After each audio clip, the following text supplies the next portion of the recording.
My name is Chrispin Afifu. I work with the International Center for Research on Women. I'm based in the Nairobi office, but today I'm so glad to be here in Kampala to witness the dissemination of a study that has taken us over 2 years to get into the field to deal and engage with different stratification of women. Those, of course, trying to look into the extent of their marginality on one hand, but also how they are either predisposed to various dangers that necessitate that they receive or be covered by the existing social protection mechanisms. But most importantly, we're able to get the perceptions, the experiences, their lived experiences for that matter, and what they felt over the years. Yes, on one hand, we want to appreciate the government of Uganda and other actors in the space that have provided different programs on social protection.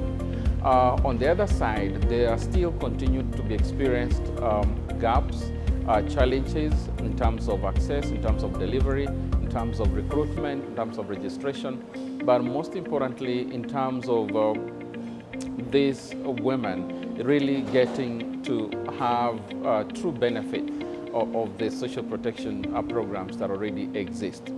Of course, I must appreciate that our cash transfer has been there for a very long time. And this is based on the fact that the government of Uganda, through the Constitution of 1995 and through the National Policy on Social Protection and other programs in between, have been more intentional to advance the cause in terms of really getting as many people as possible benefiting out of the cash transfer mechanisms.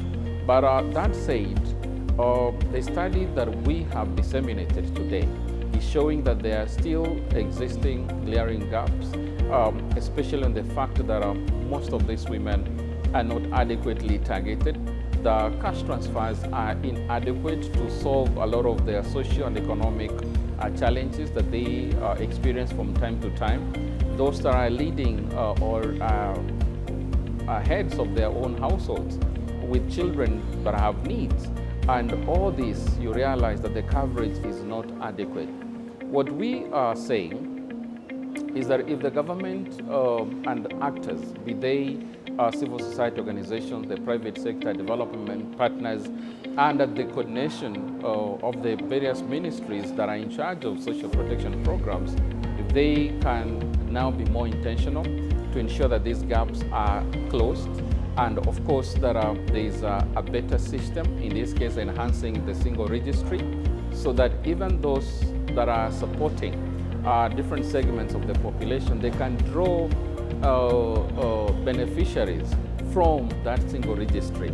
It will help us to avoid double targeting, but most importantly, the needs will go to the individuals that desire and deserve that help.